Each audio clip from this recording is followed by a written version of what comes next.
normally I tease the people I love, which means Lauren gets a lot of teasing and insults from me. But today, because it's the Sabbath, I'm just going to say it's been a privilege to have Lauren join our congregation, and his support means the world. And I've been a huge fan before I ever knew him, from reading his articles over the years in different publications, and I'm grateful for all the ministry he has done and continues to do.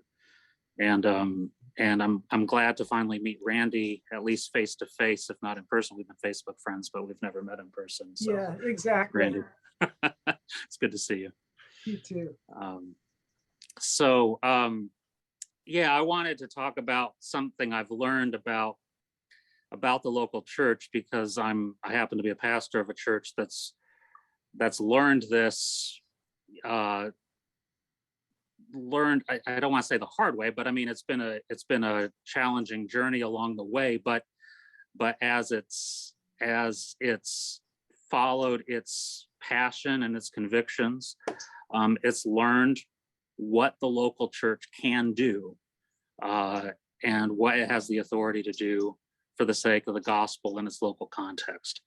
As I wrote in the introductory article that was posted this week, what our union conferences learned over the past 20 years about their authority is that they do have the ultimate authority on who to ordain as pastors.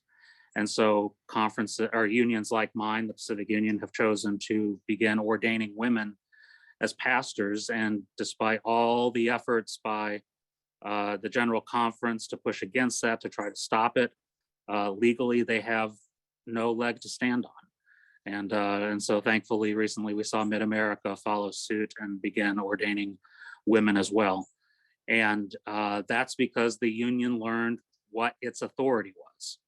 It learned that it alone has the authority to ordain pastors, and it is exercising its authority in new ways because of what it is seeing in its local context and what needs to be done, and recognizing the Spirit's call upon women as well as men to lead congregations. But what we are also seeing is now we also hear our General Conference president, including recently, speak very stridently about the need to protect the encroaching acceptance of LGBTQ members into local congregations, either by transfer, by baptism, and certainly not empowering them to be in local church ministry positions. And he is speaking very, very strong on that.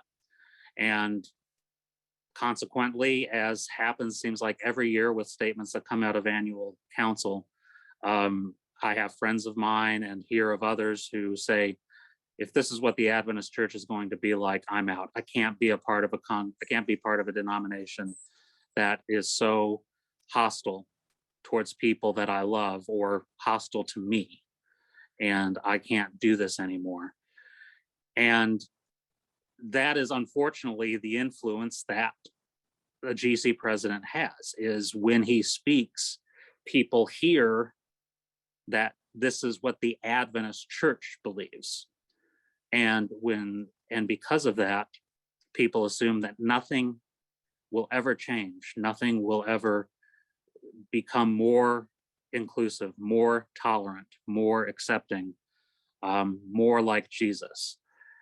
And unfortunately, there aren't enough local congregations who really understand, who may have within their heart, within their leadership, or with their pastors, a desire to be more inclusive, to not kick people out when they're discovered to be in a relationship with someone of the same gender, or to not kick them out because they are transitioning.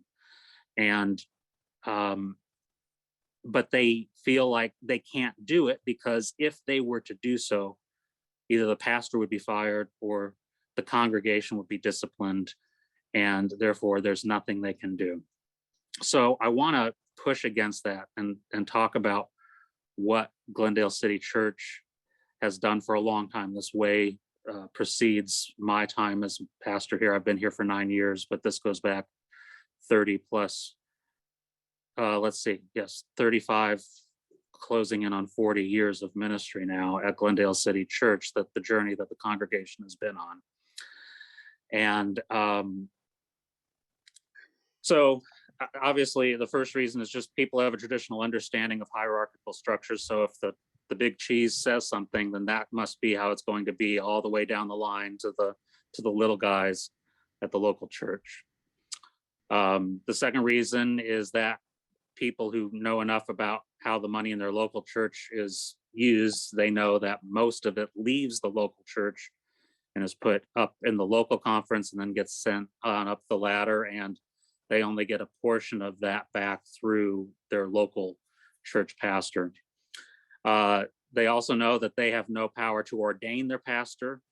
They only get a pastor because of because the conference grants them the privilege of having a pastor. And Lauren, if you can go back a little bit. And then another reason is the church building is owned by the local conference. So even if a church says we want to do some things differently, the fear is, well, the conference could just lock the doors on our church and kick us out. The church also knows that doctrinal decisions are not made, that they have no influence on how the doctrines are made in the church, that's done at GC session. And the same goes for the policies that are in the church manual and the pastor's manual and the handbook and everything like that. So the authority of the local church. Before we start, I do want to do 3 caveats for the mindset of this conversation. In order to talk about exercising the authority of the local congregation, we have to have at least 3 mindsets about how to exercise it. And the first one is this, that while recognizing the many problems and all the harm that it has caused, we still have to believe that the Adventist denomination's existence and continued ministry does accomplish good in the world, just like other religious groups accomplish good in the world. Yes, it is a severely flawed human organization, but not more so than other human organizations. If you don't truly believe that, if you believe that the Adventist church is inherently not good, then to exercise authority in the local church is not coming from the right place. It would be better for you to leave the denomination rather than trying to stay in. If you're going to want to exercise your local church authority, you have to believe that the Adventist church is still doing some good. I'm going to slide 4, Lauren, which is the second mindset for the conversation. So go to number 2, there we go. While recognizing that it's fully the local church's right to use its authority to innovate in mission and to do whatever it takes to live out the gospel in its community, you must also desire that ultimately your work benefits the larger denomination as well. The congregation has a mission, not just to its community, but also to the broader body of Christ. And you can't be going into this trying to lead a rebellion or trying to lead your church out on its own, just for the sake of doing what you want to do at the local church. There has to be a desire that we will do this, hopefully, not just for the benefit of the local people we're serving, but that it will have positive influence upon the broader denomination and the local conference and on up the ladder, even around the world. And then the third mindset for this conversation is that while your congregation may be seeking to respond to an issue, you're not trying to win an argument on an issue. It's because you love Adventists. You love those screwed up, funky, and oh so peculiar Seventh-day Adventists. Any exercising of authority that is going to become a thorn in the flesh of your local conference and other entities has to be done out of love, and that because you care too much for the people you're serving to let things stay as they are.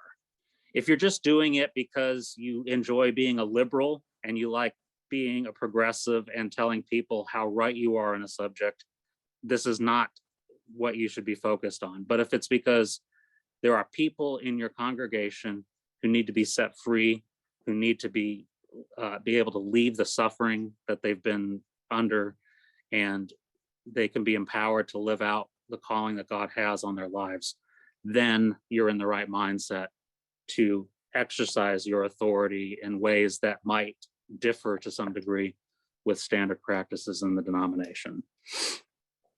So with that, let me tell you kind of, and you can stop sharing the screen for a moment if you want, Lauren, kind of one of the mythological founding stories of the modern Glendale City Church.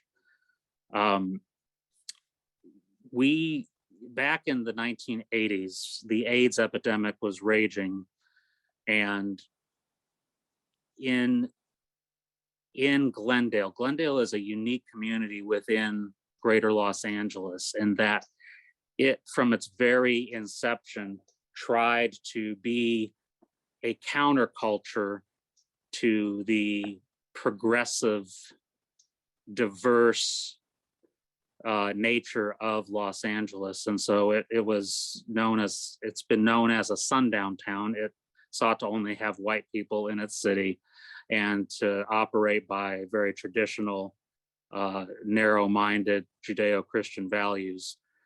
And so in the city of Glendale, ironically, Glendale City Church had probably some of the most progressive pastors in the entire city, of close to 200,000 people.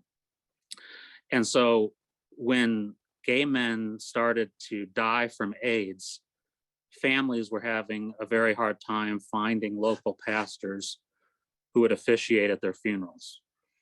And Rudy Torres, who was senior pastor at that time, and Mitch Henson, one of the associates, they were willing to step up and perform those services and be a comforting, supportive presence to the families at the time of their loss.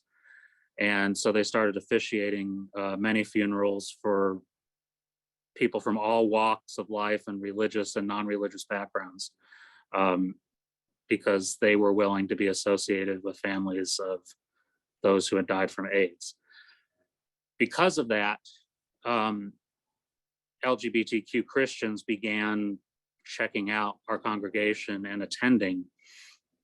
And at that time, Rudy was hosting a midday Bible study group that was attended mostly by women, but also by a handful of men. And one of those was Albert. Let me pull up. Why am I blanking on his name? I just looked at his name, and then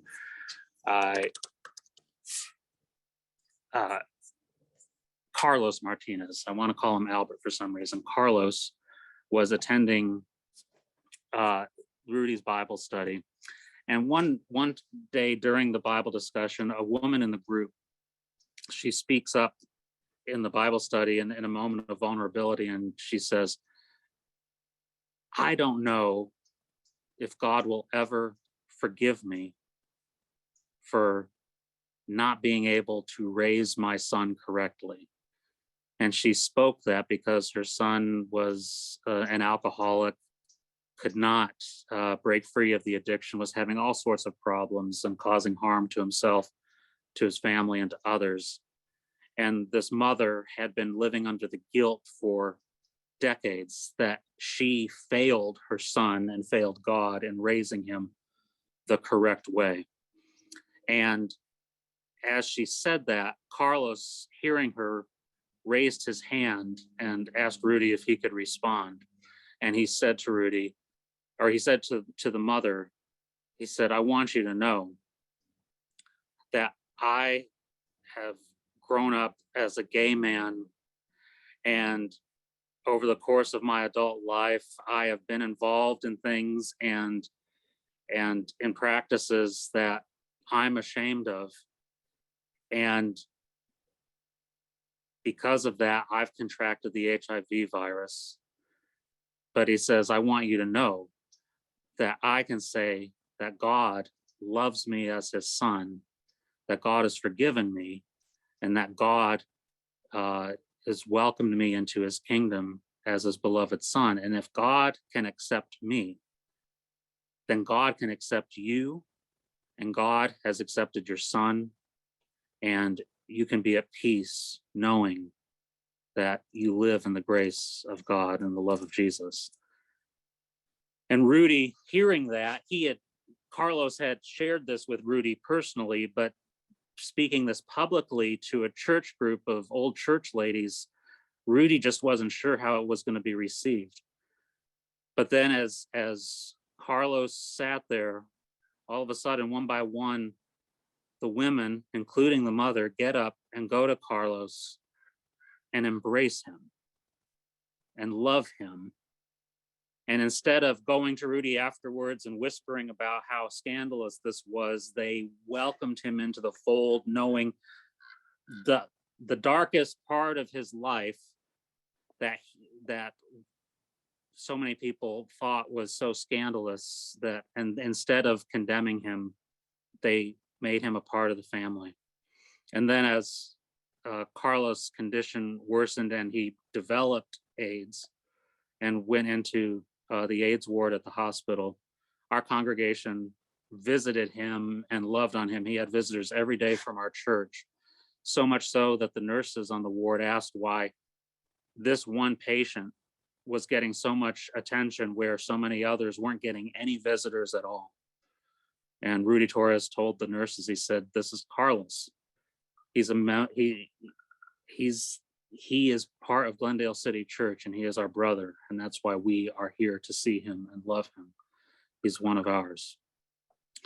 And so from that point on, and people knew how the church responded to Carlos, knew what the pastors were doing in the community. The church has been on the journey towards understanding, accepting, including, and empowering LGBTQ members of our congregation to serve. And when Carlos passed away, he didn't have a huge wealth to pass on, but what he did have, he passed on to our congregation. And under Rudy's leadership, he used Carlos's money to begin an endowment fund for our congregation that others have contributed to, and it's earned interest, and it's grown to be a powerful, independent source of revenue for our congregation. And all of this, our culture of inclusion and acceptance, and our additional financial support that our endowment gives us every year, can be traced back to the welcome that Carlos received in our congregation.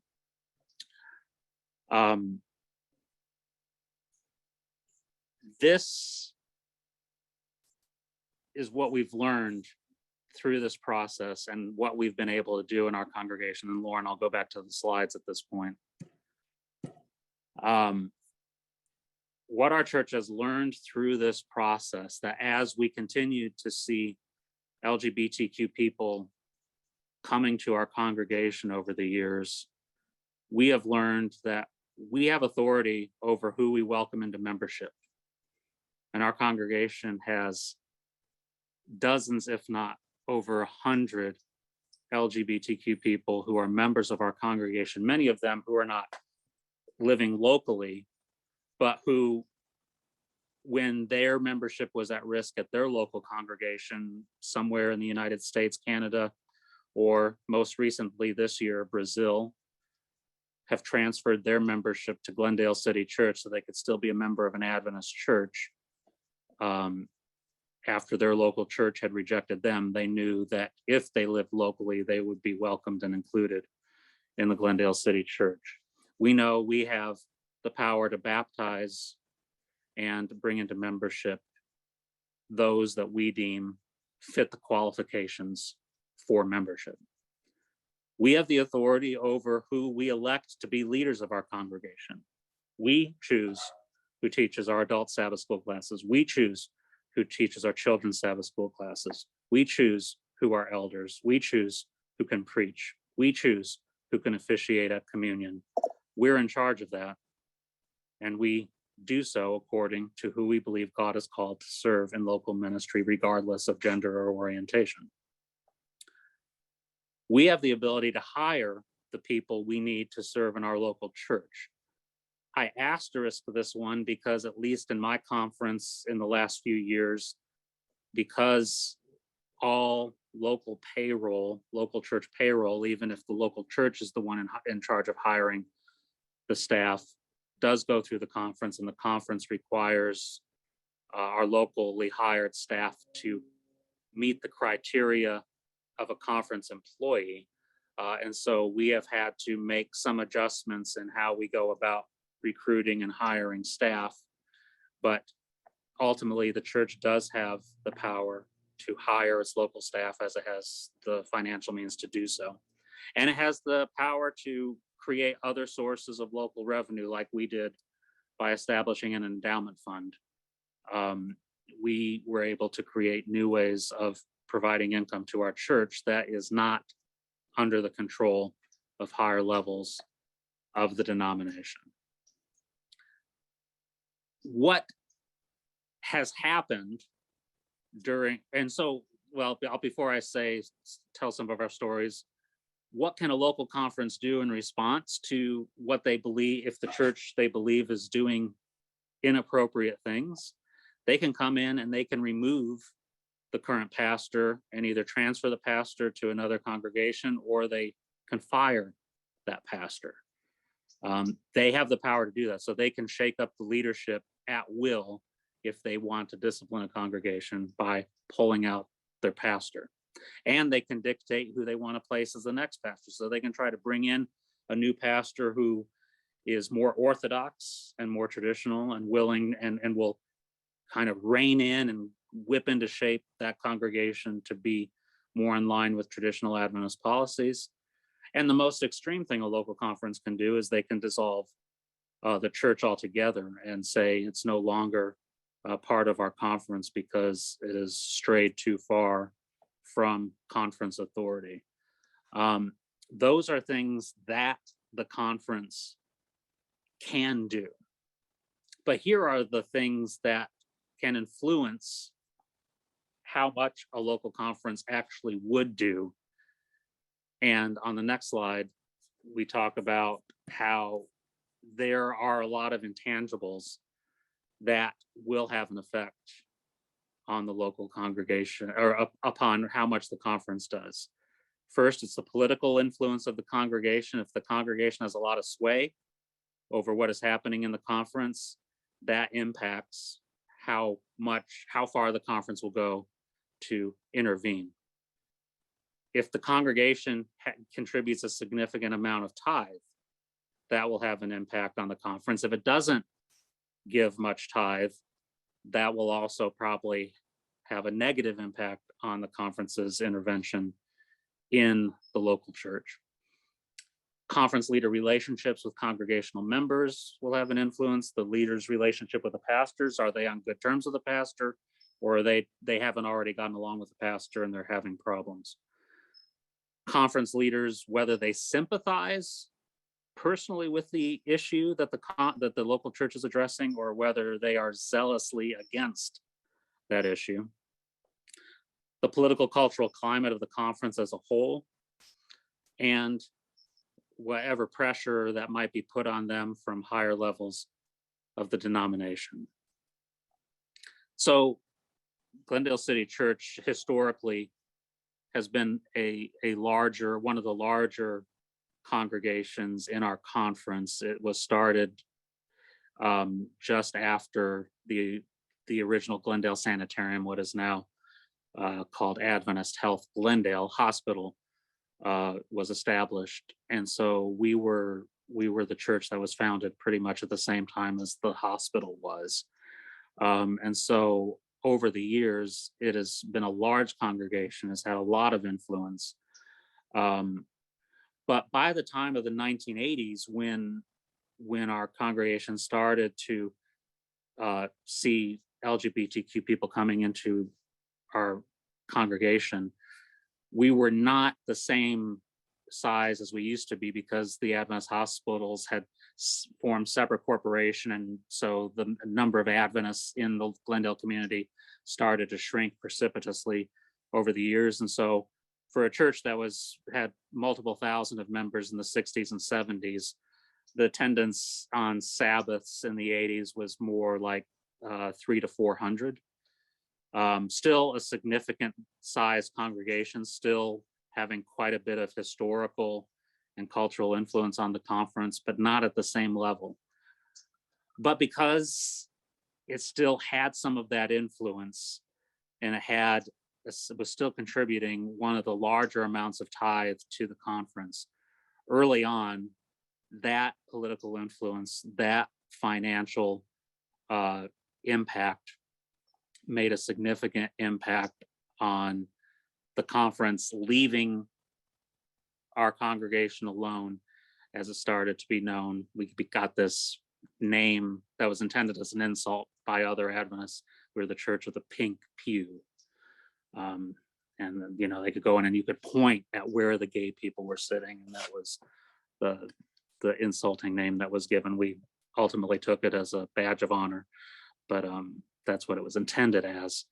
But the conference kind of rolled with it and said, well, yeah, I guess we should be welcoming to all. Everybody should have a chance to hear the gospel. So, all right, we'll let it go.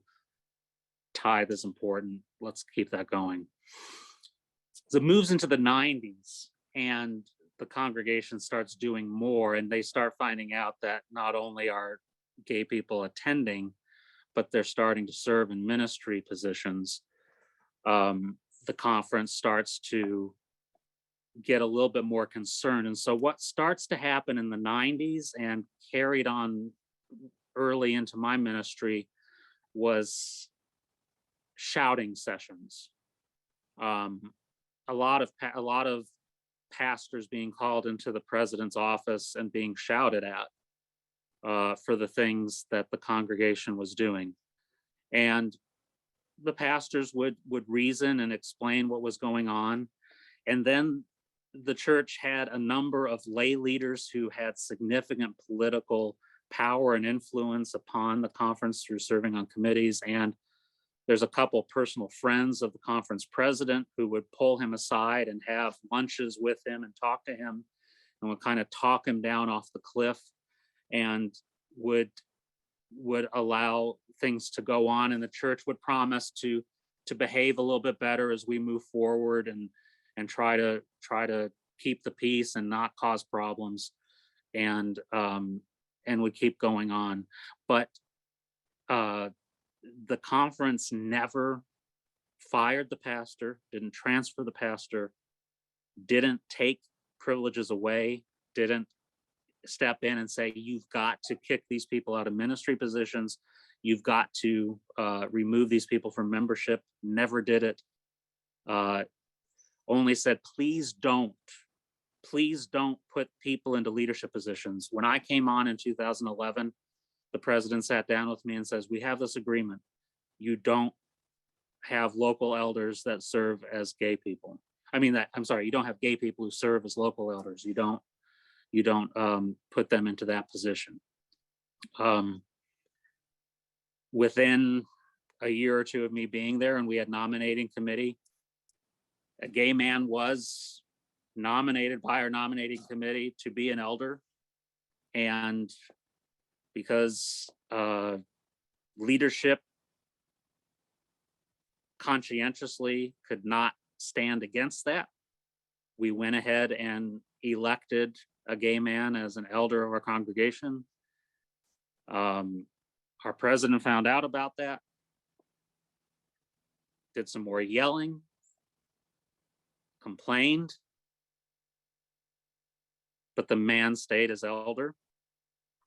We've had additional gay men and a lesbian serve as elders in our congregation, much to the chagrin of the conference.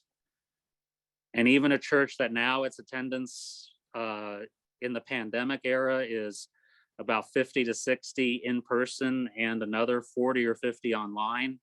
And our tithe continues to shrink, but still probably in the top 15 in the conference in tithe giving. We move forward and we do ministry. And at this point, I'm grateful to have leadership that is sympathetic to our cause, even though they disagree with some of the things we do.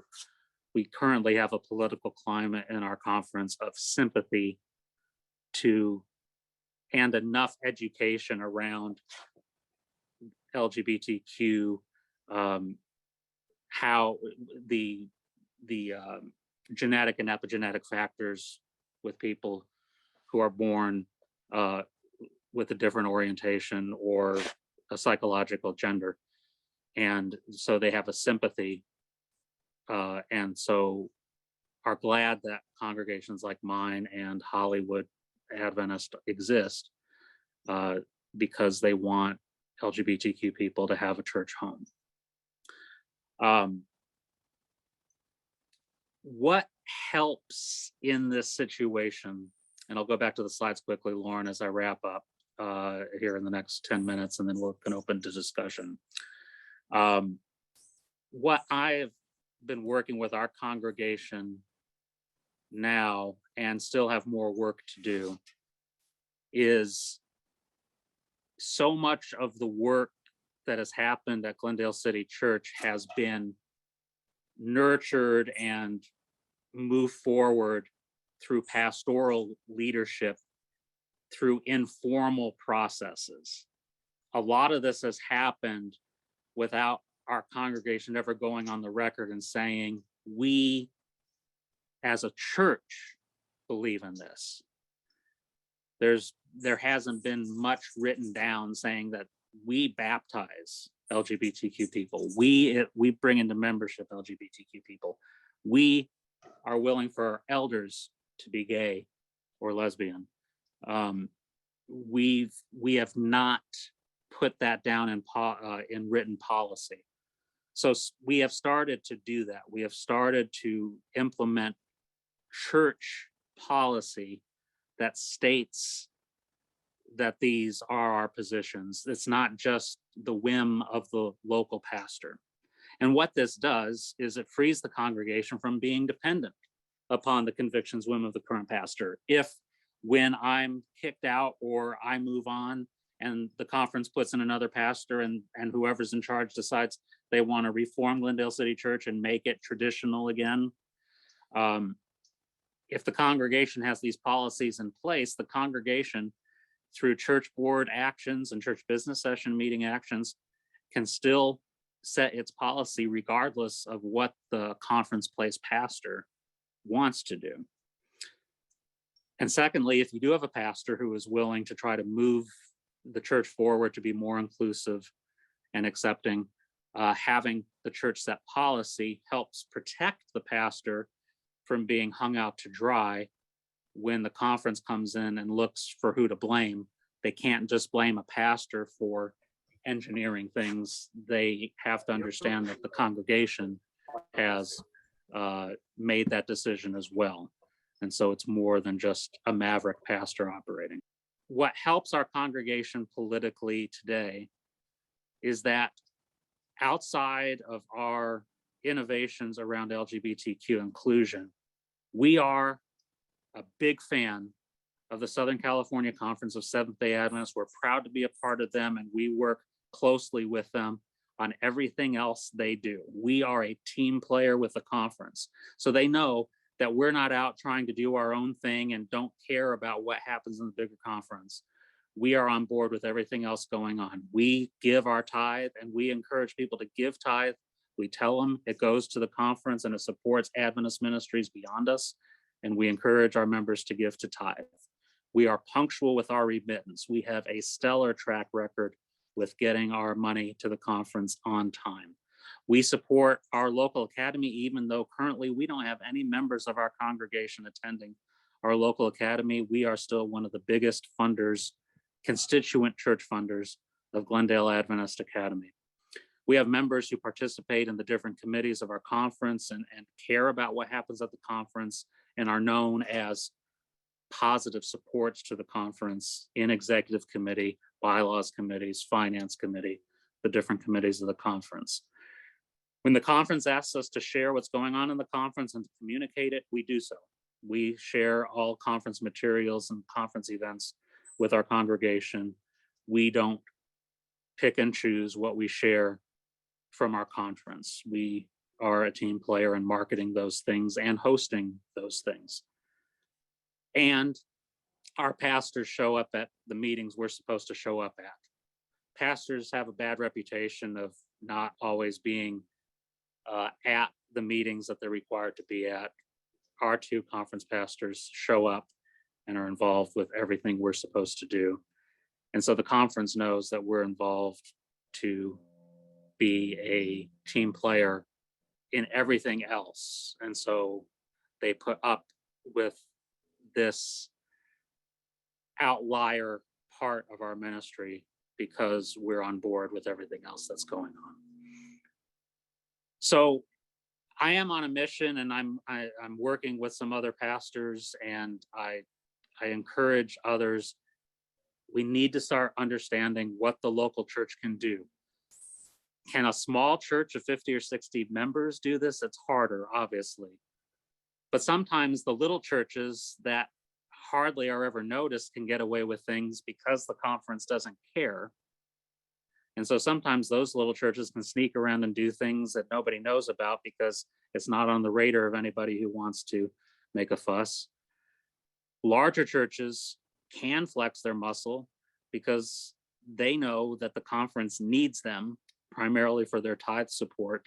And so if the church is willing to be a team player and show they're a team player, but does things differently in some ways, they can, I don't want to say, get away sounds horrible, but they can find freedom to start doing things differently if they're willing to start taking that risk. Obviously, yeah, at the end of the day, the conference can fire the pastor. Yes, at the end of the day, the conference can dissolve the church. But those are politically risky things for conference leadership to do, and they try to avoid those at all costs. And so it is worth it for congregations to start trying to exercise more local authority for the sake of being the hands and feet of Christ and showing the heart of Christ in who they welcome into ministry and empower to serve. And thank you for listening to that conversation, to my thoughts, and I'll look forward to hearing the conversation. All right, so now is the time for questions. So it's a good topic. It's a hot topic. It's one that applies to me for sure. And I appreciate churches like Glendale City and several others that are affirming. It gives us a home. It gives us a place those of us who are Adventists who are part of that community to actually call a church home. So there are a few others, but we really do appreciate that on behalf of those of us who have to paddle that canoe. So again, got one question, and so get your hands up and let's have the conversation. So Jeffrey, if you'll go ahead and unmute yourself, you're unmuted, and ask away. Thank you very much, Randy. My question, from what I understood, this presentation is about the autonomy of the local congregation and not so much as to looking at the fact that the wider church might say X or Z about whether the person is LGBTQ or something to come and be a member.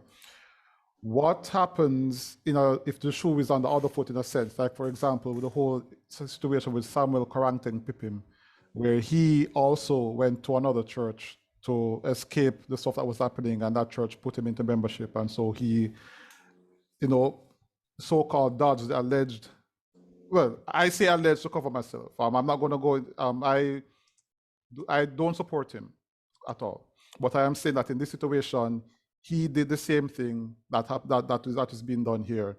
And so, in the sense that a church, the local church has authority to do things like that, is it that we should eliminate the loopholes to have a level playing field for all of those things, or is it that we have to take that risk that the things we support, the persons we support, to get a chance to be Christian, to be Adventist members, can have that support while allowing those who are trying to dodge justice, so to speak, to also benefit from that same loophole? How would you handle that sort of double-edged sword situation?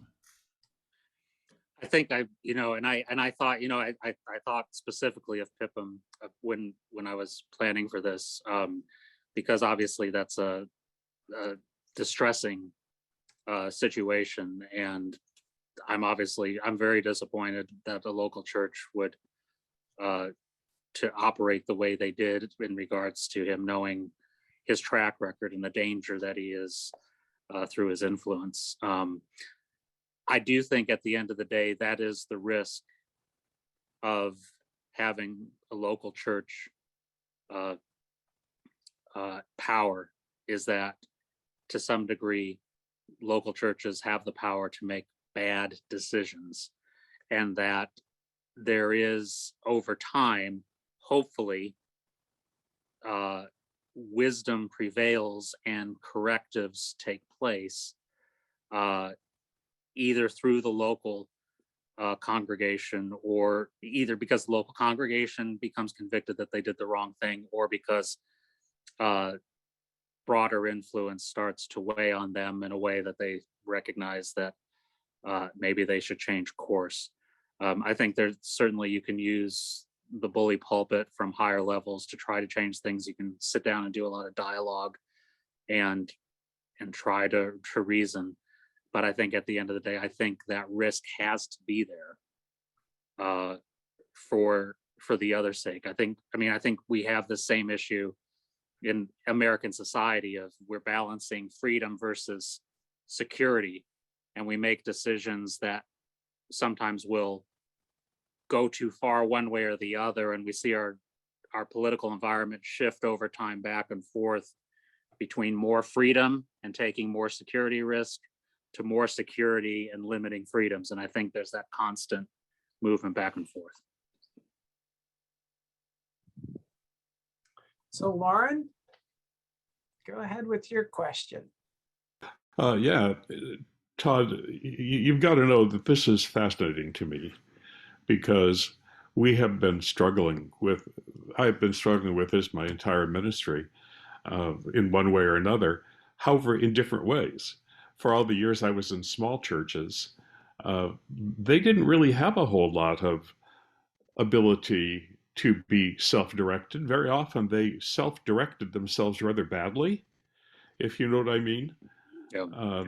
When we were talking a little bit earlier before you came on, Chris Widmer and I were recalling how many times we saw pastors treated rather badly in small churches because they didn't have much of a base. If they called the conference office took the side of the old rich leading elder who ran the whole shooting match, and you got it from both sides. But then when I got into a bigger church, I found myself having a different sort of problem, and that was that, for me particularly, I remember, and Raj Adikan probably remembers this, I was building, I had a fairly wealthy church, but I was building a $5.5 million church building, and I was building a $2 million school building, and people were having a struggle with that notion that they had to raise money aside from what they were sending to the conference. In fact, that has come up over and over and over again, where people who have been members for years, I would say, have you given anything to the church budget? And they say, what, I give my tithe every month. This confusion about where the money goes. And I remember one of my colleagues said, my attitude is, I just tell people to pay their tithe, and if they have anything left over, they can give it to the local church. I said, I can't run an 800-member church like that. It just doesn't work. You people are going to have to cough up more money. And so that's always been a struggle to me. And I don't know quite how to solve that. I'm hoping some of our church leader types come on here and help us understand this from the other side. And I'm going to kind of push Raj Adikan into this here because he and I have talked about this various times. But this is a struggle. Yes, we have the ability to raise money, and we have the ability to accept or expel members. But in the end, the culture of hierarchy is so powerful, Todd, that it's really hard to do a lot of independent things.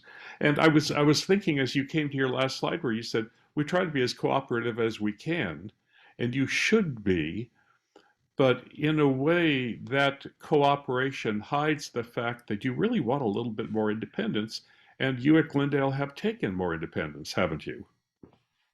Yes. And I think, but I don't think taking independence has in any way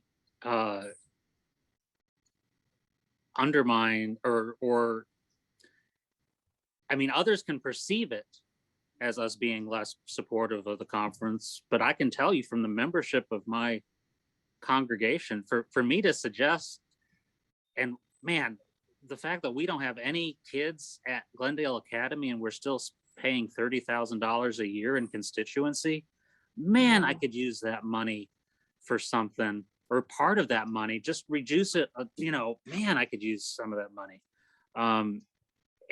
But I can tell you, my board wouldn't go for it because they believe in Adventist education.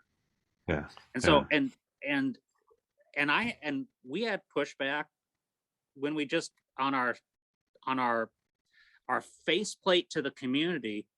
We don't have Seventh-day Adventist on our faceplate to the community, but as soon as they come to our website or open a church bulletin, they know we're Seventh-day Adventist, but our faceplate is Glendale City Church. Man, I mean, members had a hard time with that because being Seventh-day Adventist is a big deal for our congregation, and nobody wants to leave. So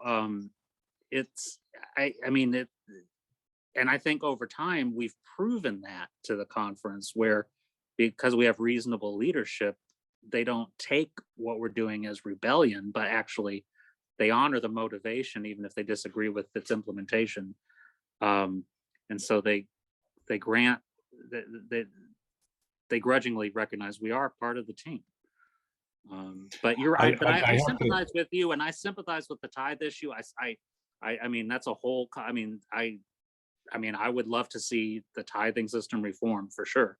But and I've been on the other side of that. I had a bunch of churches. I had 5 churches that all together couldn't come up with enough tithe to pay my salary. So that in a sort of way that makes me feel very supportive and very appreciative of the authority of the conference too, right? Right. And so, yeah, I mean, I would have not been able to retire on time if I had not had that supportive part of it as well. I just have to say, I got to give a lot of credit. I know it's a strain for Southern California Conference leaders because I know some of them, but I have to give them a lot of credit too. They have tried to be about as delicate with the Glendale City Church and the Hollywood Church as they can. Don't you think so, Todd? Very much so. I have nothing but great respect for our conference leaders. They've really they show a lot of they exercise a lot of discernment in how they engage in things. I think I would say that our conference president functions very much in a Jan Paulson mindset of saying Adventism is a big tent with a lot of diversity, and my job is to keep everyone in the tent. He doesn't take the position of wanting to purify the church down to the faithful core. He's a big tent Adventist guy. Wonderful. Thank you. Thanks. So for a little bit more, Chris Widmer, you're up next, and you give another pastoral perspective from a couple of angles. I relocated myself to another room as my daughter just arrived from Peru, drove up from Sacramento today. She was there on a checkout trip this last couple of weeks, so we're glad to have her back safe. I'm recalling, Todd, it's nice to see your face. We're friends on Yeah, it's great to Facebook meet you in also. person too. Most people in this group know I'm the dad of a transgendered daughter, and I'm recalling a conversation I had with Elder Larry Cavanis while he was still alive and was still in leadership at Southern. It was in the back of some union meeting, I think in Monterey, and we got to talking, you know, and I told him about Tegan, and he did share grace with me. I've always respected that man. Yeah. I don't really have a question other than just the lament of how, you know, I remember, Lauren, you saying that when you were in the Seventh-day Adventist video, you didn't really get any calls after that came out. I have no idea what my conference would have done with me, Todd, after I did the Outspoken video with my wife, and we talked about our daughter and how we were still loving her, and we wish the church would find a way to love gay people. That movie that hit the blogosphere the week before my last Sabbath as a pastor. And I headed off to chaplaincy where I am today. The feeling I have is that pastors who stick their neck out, like the Giraffe Society, more often than not, that neck gets hacked rather than supported. Yes. And that's the fear. I mean, you want to be Yes. upwardly mobile, you want to be a conference secretary and then maybe a president someday, or you want to move even sideways to a slightly bigger church. The word Right. will get out. Well, we can't have him. I know, because I knocked on the door of Oregon, and could I be a pastor again after finishing my chaplain training? Would there be a road back for me? And thanks to Google, the local members, before they interviewed me, found the Outspoken video, and the answer was no. Right. So yeah, that's okay. I, like Lauren, I'm glad people pay their tithe. I'm looking forward to getting $500 a month in retirement in 3.5 years. But many of our pastors, this is all they know how to do, and our teachers also. Right. My ministry now is to parents of LGBT people who find me, and if you know of some, you can send them my way, is to simply come alongside them and let them know they're not alone. I appreciate what Glendale City does. I think I was at a meeting there with Chris Blake when he did something down where we came down, and what the Hollywood Church does. But out of the biggest conference and the biggest union of North America, Pacific Union, how many churches can we name? On one hand, maybe a few, and maybe on 3 fingers. There's a few maybe in Southeastern. Everything's under the radar. Right. We as parents, we can't get an announcement in a union paper saying we'd like to have a parents of LGBT people get together. We can't get an announcement in a bulletin, much less a union paper. Or maybe we just need to organize better on Facebook or through kinship. I don't know. I'm babbling. My heart is filled with that angst. We're not talking about an issue here. We're talking about people. Yes. We're talking about people who want to love God and want to have church community.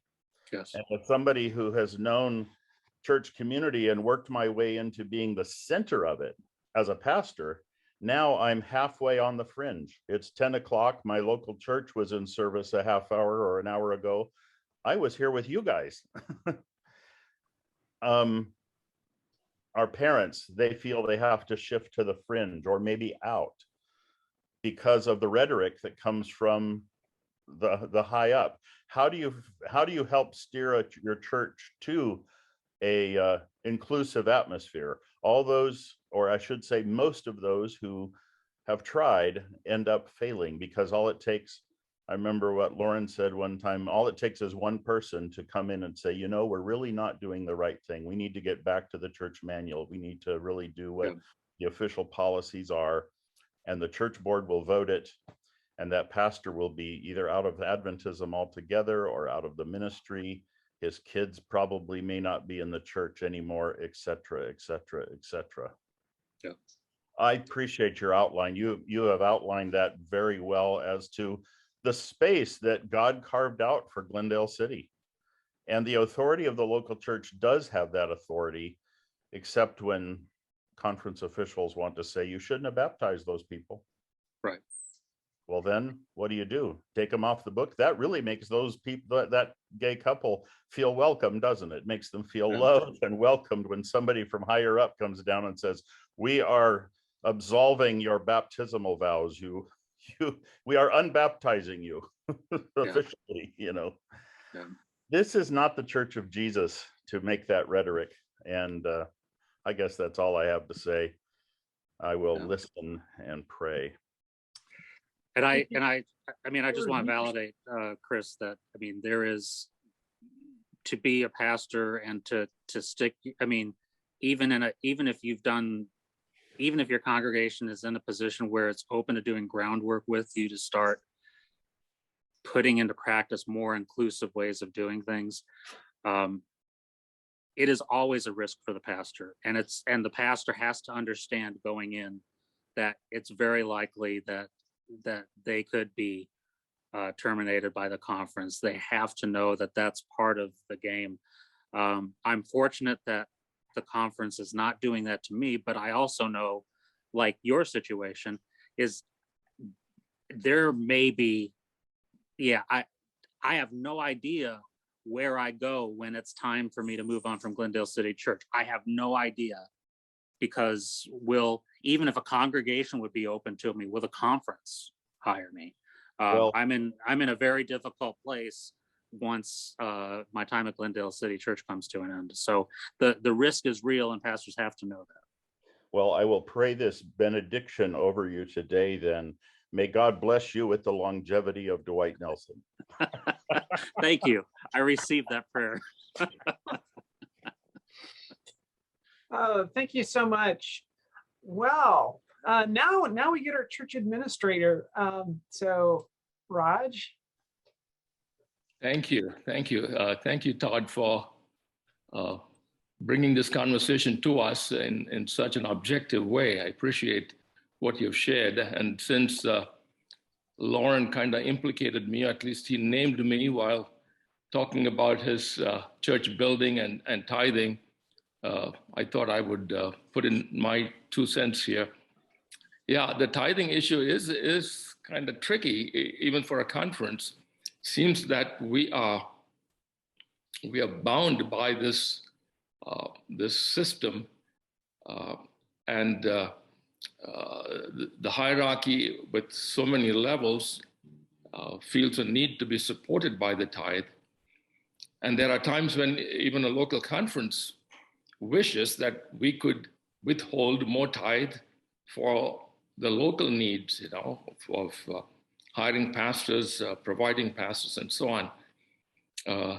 But what I have sensed in my time is that either because we did not have the courage to do it, or the freedom, we didn't feel like we could give one congregation sort of an exception on tithing from 10% to cut it down to 5% because you are now in the process of building a church. So it is a frustrating issue, I'm sure. So what I have to offer is not a solution, but just a description that even conferences go through this because we are bound by those percentages that conferences have to send up to the division and to the general conference. So I think if there's a change, it'll be because there's a systemic re-evaluation of the tithing thing, which I don't expect is going to happen, because there seems to be a feeling that the bureaucracy needs to continue, despite what many of us have said, that we are bloated, we are top heavy, we don't need all of these levels. That's where, if it happens, that's where I see the change, where we flatten the organization and are able to keep more at the local level. So I don't have an answer to Lauren's dilemma. I can only kind of hitch onto that wagon and say conferences are also sometimes frustrated over this. Thank you. Well, I would say, Raj, that the fact is that probably, since tithe is a personal thing, there are probably people who gave money to the Worthington Adventist Church that they would have given to tithe. Yeah. Such things are known to happen. But let me ask you another question while I've got you here. How did you deal? I thought one of the issues that Todd was talking mostly about LGBTQ people as the issue there, and they really have been a progressive church in that respect. But there are a whole bunch of issues that every conference faces. You probably knew of churches in your conference and pastors in your conference who you thought, yeah, I don't think those people, that pastor, or I don't think the people in that church really are super orthodox about Adventism. You know, you knew that there were some of us who were on the fringes. You knew that there are congregations where nobody ever really preached a sermon on the investigative judgment, and probably said things that suggested they didn't really get into it too much.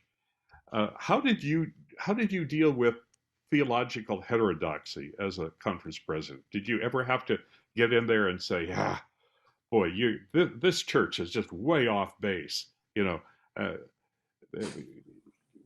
how did you handle that? Yeah, well, we did have a wide variety of churches and pastors and theological expressions.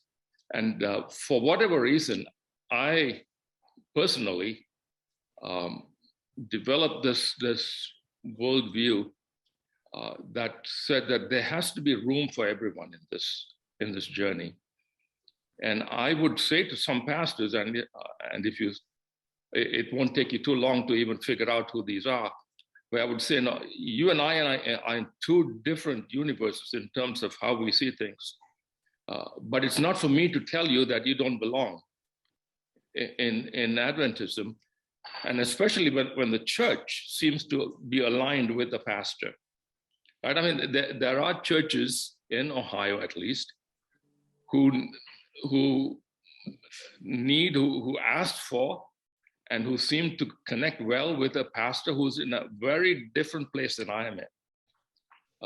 So who am I to tell them that they shouldn't have a pastor of that ilk? So somehow that's how I dealt with it. That is not to say that's the only way to deal with it, but I was able to live under a big tent and see others be in that tent who may feel and think very differently. And although, as I also recall during that time, that you had some pastors that didn't want you under that tent either. Oh yeah. That's part of the deal. Yeah. All right. So, Ed, I'm gonna. You're unmuted. You always have interesting comments for us. So, what's today? Well, first of all, Todd, I want to thank you for your presentation and for you as a representative of your church to being open-minded and big tent oriented toward your fellowship and who's in it and who's out of it. May your kind increase. You know, we've touched on a subject of congregationalism today, just a little bit, and how the Glendale City Church is a little bit congregationalist and a little bit not, and how they split that hair. Congregationalism is really hated by the Seventh-day Adventist bureaucracy. It's put in a category akin to the unpardonable sin. And I've often wondered why. Is it the tithe? Is it power? Is it authority? Is it fear, or is it something much more noble? I don't know, but I feel like tithe is a major driver of many dynamics in our church. If you've read any of the reports from, like, say, the year-end meeting of the North American Division this year, first thing that gets reported on is tithe actually increased in the face of the pandemic. Top of mind for the bureaucracy.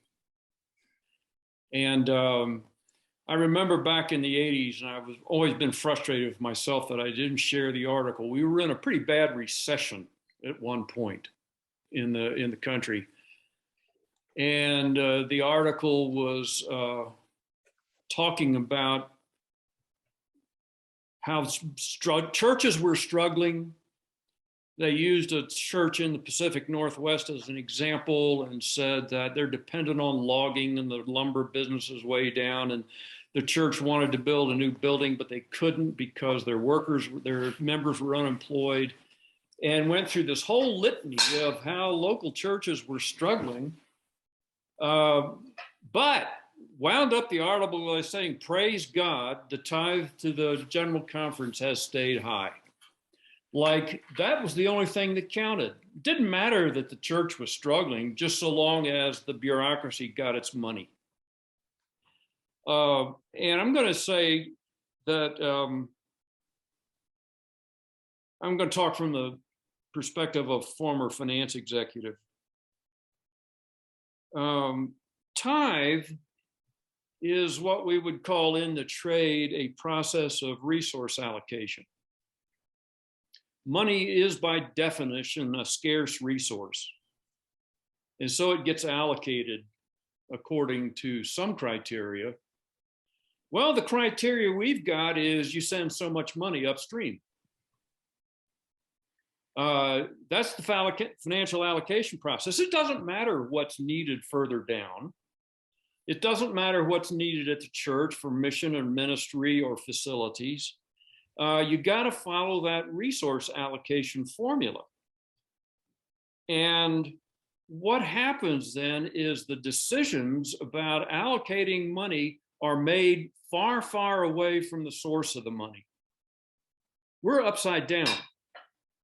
The financial allocation decision should be made close to the source of the money. And we really need to turn it upside down so that financial allocation decisions are pretty close to the church and no further away than the conference. And I'm curious, Todd, as a pastor in a church wrestling with these kinds of issues, how do you see this? And if we wanted to turn it upside down so that financial allocations were made closer to home, how would you get there? Boy, I mean, I honestly, I feel that those type of questions are outside of my area of expertise.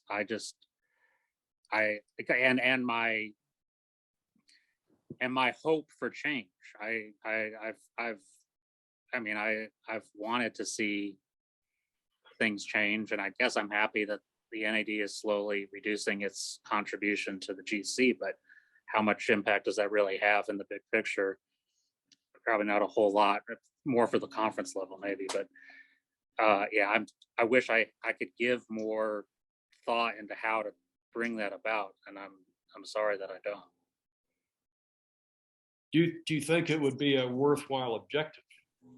For sure. I mean, I absolutely, I think there has to be a whole reimagining of how income is distributed, and like Elder Attikin said, we're flattening the curve, flattening the hierarchy. That work absolutely needs to be done, and I would be right there cheering it on if we could start making movement that direction. Thank you, Ed. Ray and Bobby, I'm going to ask you on mute, and you're next. I'm sorry, I tried again. There we go. There's been several issues talked about this morning.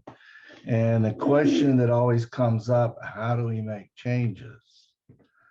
And to me, most of the issues or the things we talk about really go back to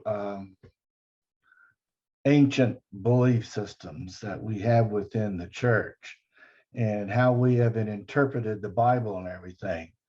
And so it just kind of popped into mind the recent Adventist Today issue where it says, "How readest thou?" kind of points out to some solutions to some of the issues we have. I think we need to go back and examine how we have interpreted so much of the Bible in a particular way that is quite ancient. We have not progressed. We have not learned. We need to look at things again, whether it's this gay issue, whether it's this money issue, all these things. We talk about the issues and what we'd like to see changed, but perhaps we need to talk more about how we can go back and make real changes. And to me, it seems to be pointed out that we need to re-examine our basic beliefs and how we came to those interpretations. Todd, any thoughts? Agree with that. I mean, that certainly goes along with that. I mean, this is certain. I mean, the tithing system. I mean, I love how we try to sanctify our tithing system through Scripture, and there's absolutely no scriptural basis for the way we do tithing. And of course, on our specific issue and membership at Glendale City, I mean, there's a whole lot of poor ways of reading the Scripture around how God views LGBTQ people. And there's much better ways of reading the Scriptures on that issue as well. And so I completely agree, Ray. We could stand some really good Bible study. Thanks. Claire, you're next. If you'll unmute. I've got you unmuted. There's so many things I could say that have come up today. We live in the greater Seattle area. I've been the treasurer of the church that I attend since 1999. So I've seen a lot of tithe patterns over the years. And one thing I've noticed is that people who were baby boomers and up were much less likely to pay tithe, just, you know, that feeling that was obligatory, than the younger people are now. So in the churches I've been in, we've fortunately been well funded for local church projects, as well as giving enough tithe to the conference to make them very happy with us as well. And in the current church I'm in, we have some people who've made money in tech and other things who, you know, have a lot of money. So it gives them the freedom to give generously to the church. Now, our church decided to go into a foundation in the early 2000s. And we were fortunate enough to have a nonprofit CPA as a church member and some very other well-educated people. We decided it was a good idea. We looked into all the legal ramifications. We formed it and started out with maybe like $100,000 seed money. Maybe it was even 50,000. Anyway, we had some fundraising projects for roof and redoing and putting in an elevator and things like that. So we had some money left over and then we started campaigning and we started talking about what a foundation could do for the church. In the intervening years, we've gone from this little dab of money that we started with to owning two houses, which is our ministry of outreach, where we allow people who need health care in the Seattle area to come and have basically a free place to stay. And that has been very helpful to church members, at least in the North Pacific Union, who've taken advantage of this. We've now got about $2 million in assets. And that's been because of what's happened with the stock market. And we haven't had outside management. So we've really been blessed by this forming a foundation. We have a certain amount of money. You can form your own idea for a foundation and for an endowment in conjunction with the foundation with a start of about $10,000. And it's been fascinating how people have stepped up to that in our area. We also just got a new young pastor who came from one of the conferences east of us, and he's been publishing in the Gleaner, and he is quite outspoken in acceptance. And we have had serious sermons about accepting everybody and everybody being welcome at our church. And of course, with the COVID pandemic, we're not having exactly full attendance at church services. And so I don't know what this bodes for in terms of people attending, because even people like me, I'm staying home because I'm an older generation and more at risk, and I'm doing online attendance. But anyway, we have a very interesting and blessed circumstance, and I don't know if Pacific Northwest has been a little bit more open up here in the Seattle area or what, but we have had an interesting time.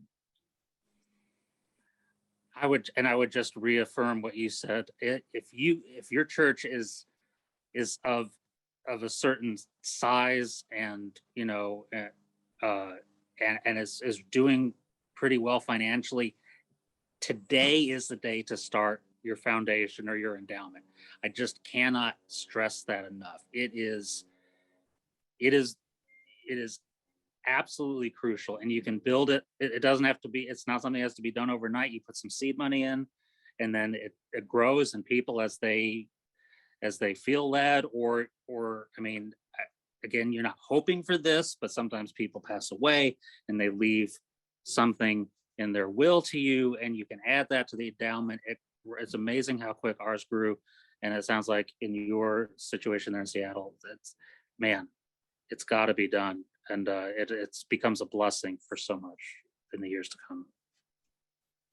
We do a campaign every December, and we usually have something that we're promoting within the foundation, and we don't force people, and but we get interesting participation, and individual members of the congregation get really inspired to support one thing or another, which has enabled us to broaden our areas of support.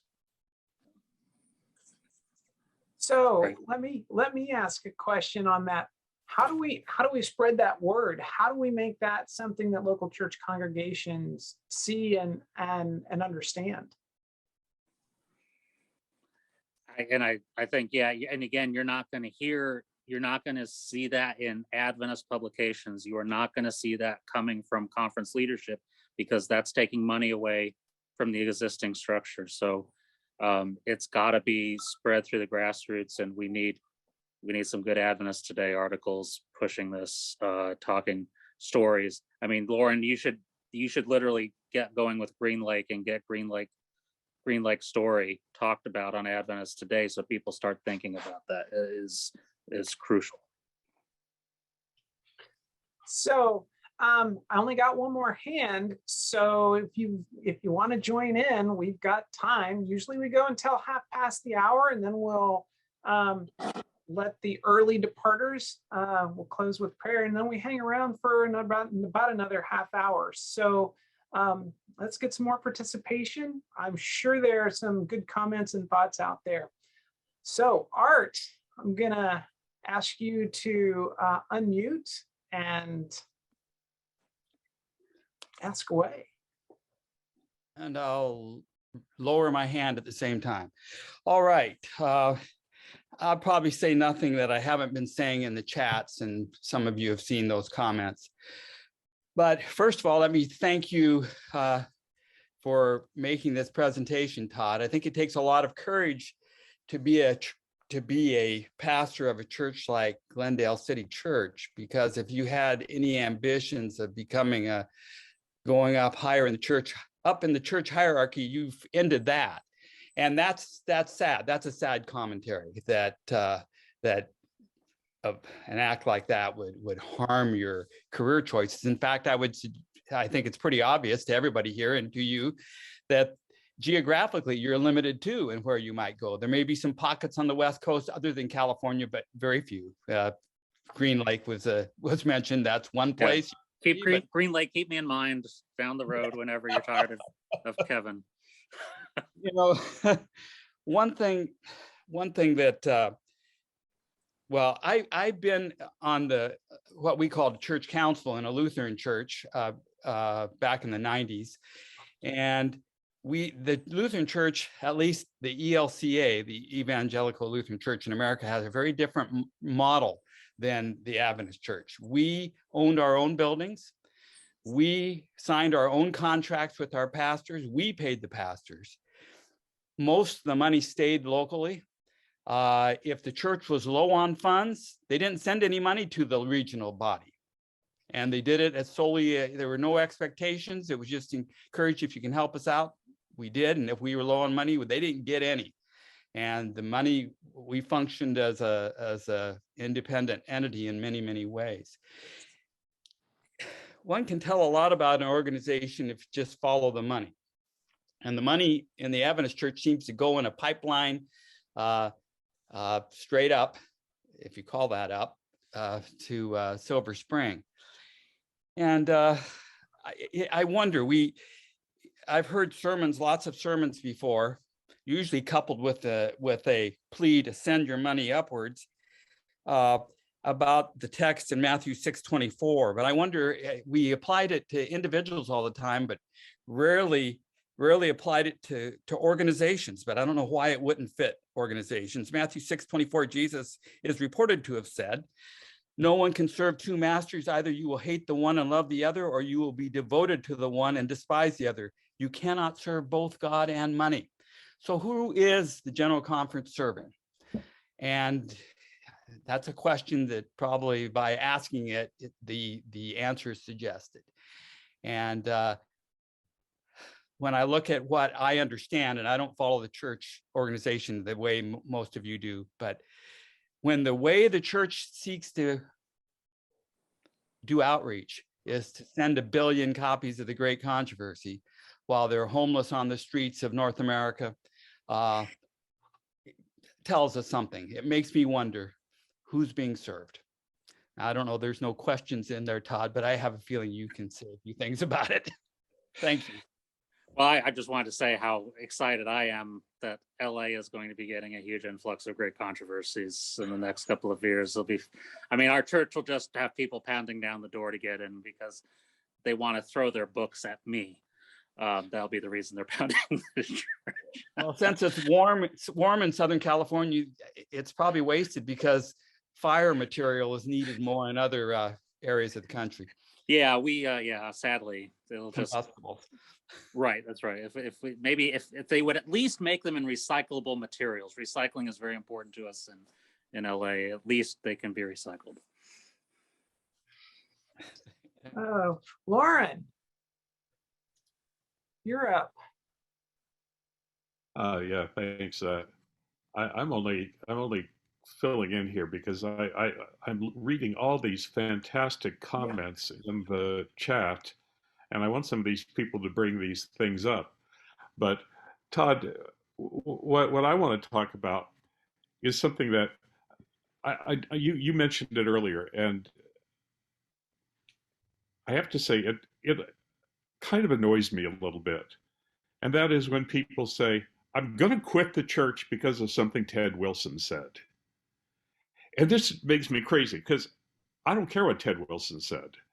I mean, I really tried to block off my congregation and say, this is where your identity with Adventism is. But most people didn't, Todd.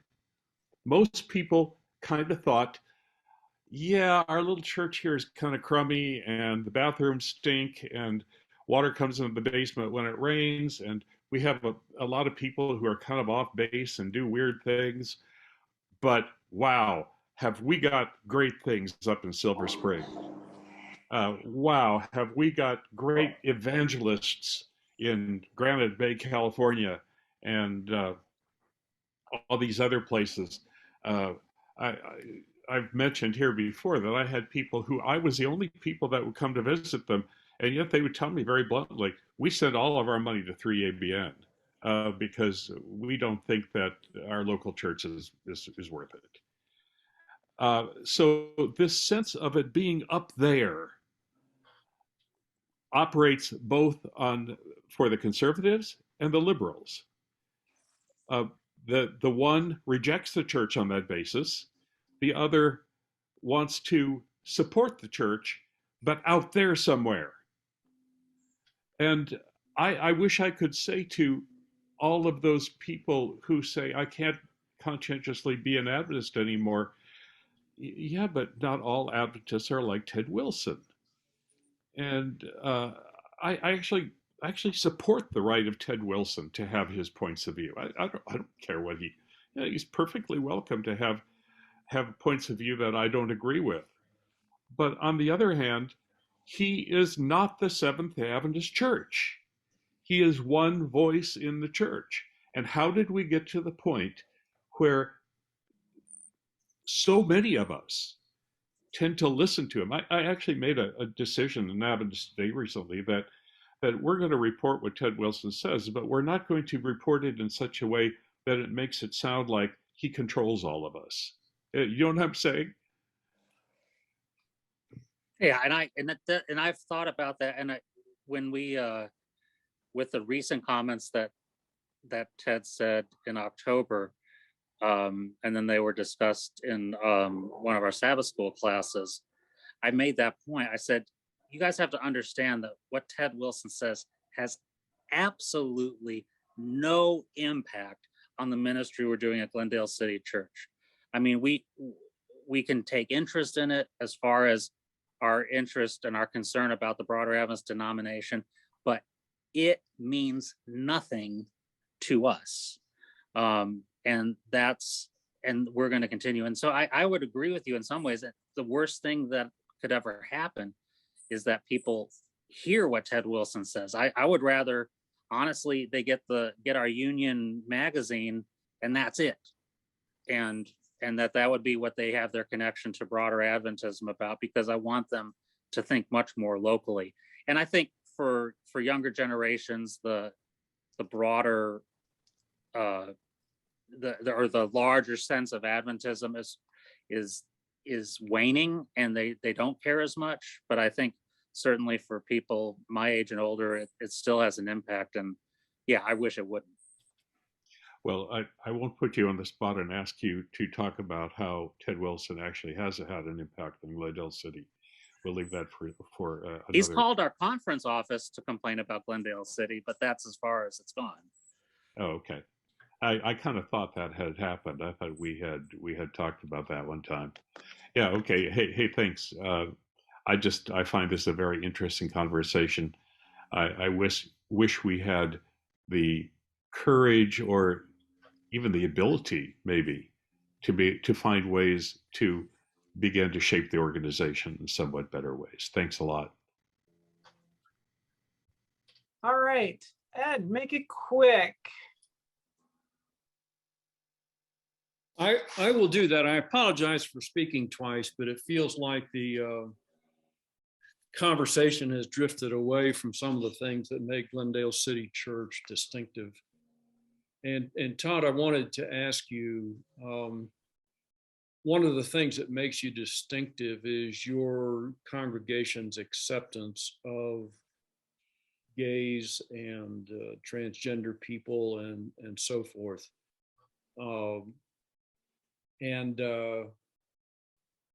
I'd like to ask you what the collective thinking is of your congregation about these matters. What is it collectively in the minds of the membership that has clicked in order to move past where so many of our congregations are into a posture of love and acceptance? What's the magic transition that allows a congregation to get there? That's a great question. And I think that what we saw in our history, And I think,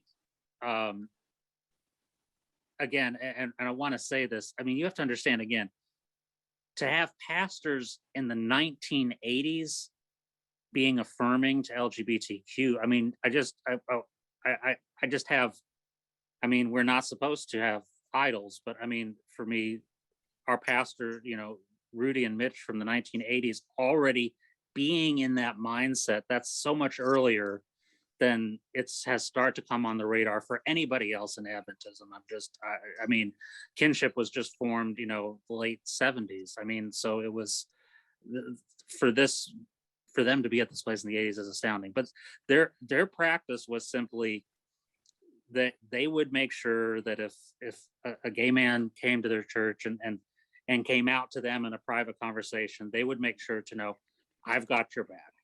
And then as members of the congregation would discover, you know, maybe some of the single women were hitting on a gay man and wondering why their advances were not accomplishing anything, and they finally figured out, oh, maybe he's not interested in my type. And they would ask the pastor, is this okay? Should we, I'm not sure, you know, and the pastors would consistently say, why don't you take them out to lunch? Why don't you spend some time, get to know them? And after you spend some time talking with them and getting to know them, come back and talk to me and tell me what your thoughts are. And I just think that was one of the great ways that the pastors just said, get to know the people before we come to any judgment, spend some time really getting to know their stories. And I think that practice has done a lot. For a long time, the pastors in their preaching used coded language. They wouldn't say things, they wouldn't specifically say, we welcome gay people, we welcome lesbians. They would say, we welcome everyone. Everyone is welcome. And people slowly got the idea, okay, we know what he means when he means everyone. It also means them. And that was used for a long time. What I found out, I stumbled into this accidentally, is coming into Glendale City. I knew it was a welcoming and in many ways affirming congregation. And I started using those words right away in the pulpit when I wanted to emphasize our church's welcome. And I found out that this was the first time the words gay and lesbian and transgender were used in the pulpit. And for the smaller group, the 10 to 15% of people in our church who were not happy with this inclusion to all, but were tolerating it as long as it was kind of, there's just innuendo, but not explicit talk about it. Once I started using explicit terminology, they raised a fuss. But even though it was an accidental thing on my part, it actually was an important step forward to start saying things, because it made things clearer that our congregation wasn't saying we're loving the sinner and hating the sin, or don't ask, don't tell. But no, we're being explicit about this. We're being open about this. We're being clear. And there's nothing wrong about talking about it openly. And so that's been an important growth step over the time that I've been here. But you know, probably starting out being more, probably in a more don't ask, don't tell, but you know, pastors and lay leaders encouraging members to get to know the people in your congregation. Knowing people changes you. That's what changes you. It's the scriptural argument, and I can give scriptural arguments for why the Bible is not condemn what we understand as same-sex relationships, but I've never convinced anybody on that alone. It's taken finally seeing the Spirit of God alive in LGBTQ people, that they can't deny it anymore, and that's what changes things. Thank you. Dr. Angie, join the conversation. Hi. We have been talking a lot about money, and I had an interesting experience when I was still an Adventist and at the Hinsdale Seventh-day Adventist Church, which is in Illinois, in the Chicago area. So our church was pretty wealthy because we were right in front of Hinsdale Adventist Hospital, and we had a lot of doctors from the hospital going to our church. But somehow, through the years, our church got into deep financial problems. So our pastor was trying to solve the problems, and he heard of this organization, if you want to call it, this group of people who would go from church to church, and they would give these seminars. And the seminars, according to them, would increase the giving and help a lot with the church budget. So he decided that he was going to approach them to come to our church. And they made a presentation. I was in the church board. I was an elder. And it all sounded pretty good, except that they would charge us $40,000 to conduct these seminars, which they said would increase our giving and would help our budget. And when we heard that, the other church board members and I said, no way. If we put the $40,000 we're going to pay them in the church budget, we're going to be better off than having these people come here and do whatever it is that they do. They claimed that they did this to Pioneer Memorial at Andrews, and the church budget increased, and everything was fine, and they got out of the red. We specifically joined hands and showed up there for the business meeting, and we strike down the plan altogether. So I just thought it was very interesting that they were coming to our church to do seminars to increase, our membership giving, but they themselves are going to charge $40,000 to do that. And our pastor was all for it. He was going to go for it. But we, the church members, the church board said, no way, we're not doing that. And that was the end of it. So I don't know if you guys ever heard of such a thing. I was very surprised when they came to our church, but that's what happened in Illinois. So just a comment about tithes and how those things go. I think those, situations like that, I know that sometimes bringing in somebody from the outside to help focus the church on stewardship, sometimes bringing the outside expert can have an impact. And so I don't think it's necessarily wrong to do that, but oftentimes, and especially in a congregation like Hinsdale, that has the size and ability that it has, you have the talent within your own members that if you just really focus in on giving, I think so much of that can be done by the congregation just taking the reins to just encourage giving. I think you would have similar results than bringing in an outside expert. But sometimes somebody other than the usual person who's asking for the money, sometimes that other person can have an influence. But I certainly understand where you're coming from, and I think in your case, probably you didn't need it. Thank you. Kareem, you're up next. Hey, thank you very much, Randy.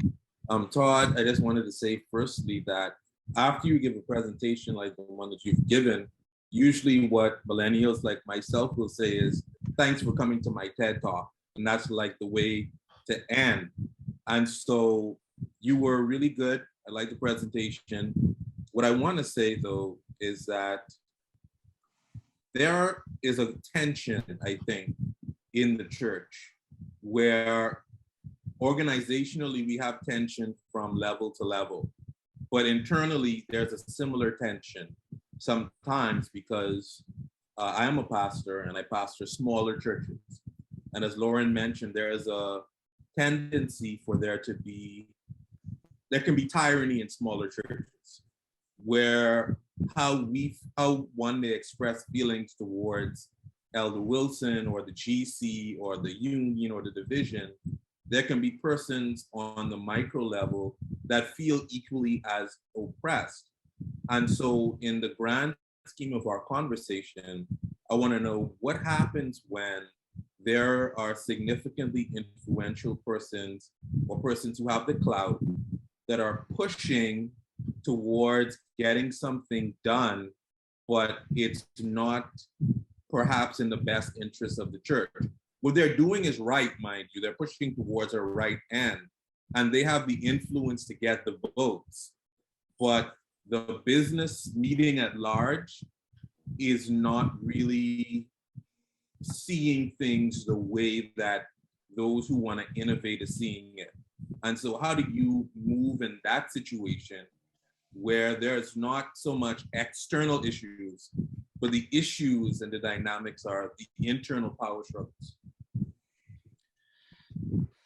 And that's a great question, and I think that is the challenge of the local congregation, and especially in smaller congregation. Until I moved out here in 2011, I've pastor of multi-church districts and smaller congregations, and suffered in certain situations under congregations that were had situations like you're describing. I think, unfortunately, in those situations, what you do is you see where things go, and you see where the hangups are, and then that's where you invest your personal pastoral work in the next, in the year to come, and try to, your question is, the thing that like maybe you have board members who were wanting to do this, and it's a good thing, but then when it gets to the broader business session, and I think,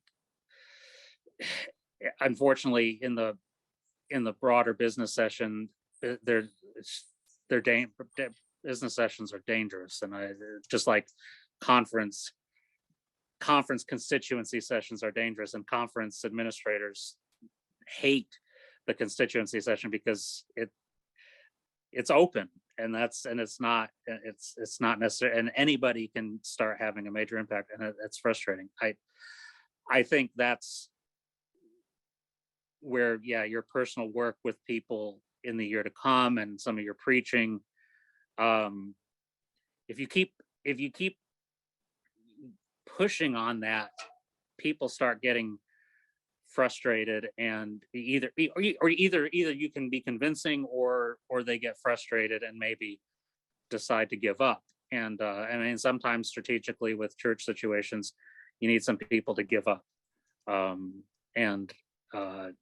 was, that's what happened with the small percentage of folks that were really pushing against me in my first couple of years here at Glendale City, is they saw where the larger congregation was, and when they saw the conference not coming to their rescue either, they knew that they weren't going to get anywhere, and they folded up.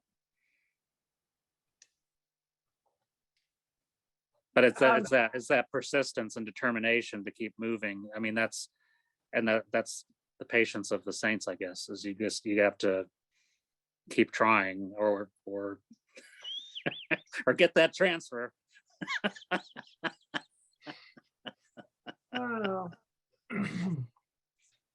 Having had relatives in leadership, I know that those were not pleasant adventures at the conference session, or any of the other levels for that matter. So, let's see, Harry, you are next for a question or comment. Yeah, a couple things. Back in the 60s, when I was at Andrews, even though I was in the seminary, I got fascinated with doing some statistical research. And I grabbed some of the statistics from the General Conference sessions reporting. And I mapped a few years of trends, and I noticed that the level of contributions had put it in a logarithmic scale. Anyway, the contributions kind of had a steady rate, but the investment in capitalization for the General Conference was moving much faster. And so I did put it in a logarithmic little scale, and in about 8-10 years, the two lines crossed. We were going to spend more money in capital investment by the GC than we were ever going to receive as an entire organization. I just turned it in as a paper, thinking nothing of it. A few months later, suddenly there was a finance person from the GC shouting my name all around campus trying to find me. And he wanted to have a personal meeting with me just because of this stupid paper. And he sat down and explained to me in rather desperate terms that this could never happen because if those lines started coming close together, they would have to diverge. But it did strike a bit of panic, at least, into the GC at the time. And I think that trend probably, the lines probably have bent, but I think that trend has still continued to increase, particularly in our conversation about the hierarchical expansion of our organization. I really appreciated the comments about the church, the local church actually building an endowment. While I was working with Alaska Family Services and chairing their board for a few years, one of the things we noticed in our community, here in Alaska, we have forest fires, we have floods, and everybody loves to contribute. Okay. But we don't have a mentality of benevolence. We don't have a mentality of endowments. We don't have a mentality of bequests. And we found that was going to take quite a bit of education on the part of our community. And I guess one of the things in this conversation, I would just kind of highlight that while we have identified that as something that's been working for Glendale, it might be something that other churches might want to look at and try to explore an educational program that looks towards those bequests and that thought of benevolence rather than just contributions. And then the only other thing is those congregations which, so we've been talking about progressive congregations, but I think many of us are very aware that there are congregations that have a toxic, almost cannibalistic view of their members, as long as if anyone kind of diverts from the culture of the local congregation. And I think we need to remember that, as Pogo has said, we have met the enemy and they are us. And that's us. And somehow we need to prayerfully include these people in our thoughts. And I had a person in my congregation, he was a certified schizophrenic. You could have framed it and put it on the wall. And every time I'd preach, he'd always say amens in all the wrong places.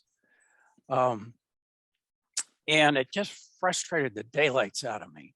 And then finally I realized we have met the enemy and he are us. And so anymore, you'll find me saying hallelujah and praise the Lord in all the wrong places just to celebrate the dysfunctional part of our faith. Thank you. I love that. There's we have a young autistic gay man who loves the Lord, loves the Seventh-day Adventist Church, and feels called to ministry. And in his logic, and you understand, if you know people who have autism, you understand that autistic people have a very, very strong logic to the way they see things and how they operate, even if it's not general logic, but their logic is very clear. And in his mind, pastors in the Adventist church should be more in line with the Anglican tradition. And so for him, it's so important that he can wear clerical collar. And so he has purchased his own clerical outfit and he wears it to church on a regular basis. And but he helps collect the offering, he helps greet people at the door. And and so sometimes a guest comes in who's not an Adventist. Praise the Lord. When he greets them, they say, "Oh, greetings, Father," and they don't know any better. And but we love Sam, and he drives us crazy sometimes, but he's belongs. So absolutely, saying amen in the wrong place is so important. That's fantastic. Hallelujah. Hallelujah. All right, we're going to take one more. So, Gerald, we're going to have you, and then we'll do the benediction, and then we'll move to the lobby. So, all right. Thanks, Randy. Appreciate it. And thank you, Todd, for allowing us, I think, it maybe become a little more cohesive. It's my opinion that this group, this fellowship, my second church, is almost universally progressive. We've sort of self-selected, maybe we've nurtured one another, but I think all of us have this progressive streak in us that allows us to be comfortable talking about things like you've brought up. My question, I think, is, do you simply luck into that kind of communion? Perhaps Glendale would be an example of such a place. Or can you actually nurture it? I used to race bicycles, and as such, I participated in racing, and I understand the concept of drafting. And I'm not a powerful cyclist. I don't have a big engine. I can't pull the entire pack. But if you get me close to the end, I will outsprint you. However, I've heard many more than one time when I've taken a lead out to hear people say, let him go. He'll come back to us. He can't pull the whole group. So who do we appeal to? How can we appeal to those who can make our congregations more progressive? I was going to say more like ourselves, but I think that it comes down to a fundamental program of how can we get people to ask God to continue to speak to them and grow as a congregation, not be stuck on something that the Central Church or even Ted Wilson have said and reinforces our conservative beliefs. That's a very important point that you raised, and certainly in Glendale City Church's context, we were historically part of a larger Adventist community because of the hospital, the union. At a time, the union offices were there. The Voice of Prophecy was in Glendale. So there's certainly, there were enough Adventist churches that you could develop, there were niche Adventist congregations. And so certainly from the historical perspective, Glendale City Church was a niche progressive congregation and known as that for a long time. So certainly that had been built into our DNA, certainly by the time the 80s came and they started dealing with and welcoming in LGBTQ people, because they had already had pastors who talked a lot about psychology and plenty of medical professionals who understood a lot more about humanity and human makeup than you would necessarily in an average church. So certainly we had some built-in advantages to a more progressive thinking in our congregation from the get-go. So I don't want to, not to say that we took it from scratch and took it from a very conservative to a very liberal. There was certainly a DNA that developed over many decades. But with that said, I think there are still within congregations, I think you find people who and the most important thing is just stop talking about things and start trying to do things, and getting permission to start, a homeless ministry, to start to start a branch Sabbath school where LGBTQ people, because it's not at the church property, but it's at somebody's home or something, where you can start having a gathering or something, and it starts there, and it slowly, I think you take where you're at and work with some of the like-minded people you have to start rubbing off on the broader congregation. But I mean, I think it's so important for people to understand, if anything, is you got to be in this for the long haul. You can't, especially on something like this, which is such a flashpoint in Christianity, and it's the division point between mainline and evangelical congregations about LGBTQ acceptance. You got to be in this for a long time if you're going to start to see this result. I mean, and being in a progressive congregation like Glendale City, to have been for 25 years before we even start saying the words gay and lesbian from the pulpit. I mean, I'm telling you, this is long-term work that is people, and that's just what it's got to be. And when you got the pastor who thinks your way, ride that pastor to move some things forward the best you can. But it's a long-term. It's like a bike ride. You're not riding around the block and it's the end of the race. You've got to map it out and work together on it for a long period of time to successfully cross the finish line together. Thank you. So we're coming to the end of our regular time. In fact, we're a little bit past. Lauren's going to give us a handful of announcements, and then Arvidel is going to close with the benediction, and then we can hang around and chat some more for a few minutes. So Lauren? Todd, just talking with you, you make me so nostalgic for being there in that beautiful church with I always think of the purple windows and the dark wood, and Kemp Smeal playing the organ, and it's a lovely place. If any of you haven't visited Glendale City, you really should. And I'm going to make as a quote for all pastors everywhere, your last line about quit talking about things and start doing things. Good grief, yes, absolutely. I am so tired of going over the same theological ground every Sabbath school class over and over and over again and not doing anything. That's a wonderful line. Gerald, I wanted to say to you, I hope you don't mind me rewinding a little bit, but I'd like more people to be progressive in their thinking, but I would just be happy with some pluralism. I would just be happy with people to say, yeah, I don't see it that way, but hey, yeah, you're cool. I'm not going to get upset about that. We'll get along anyway. We'll still be friends. That would work for me. You do you. You do you, and let me think about it some more. Hey, for next week, just before Arvidel, my fellow North Dakotan, gives us our benediction.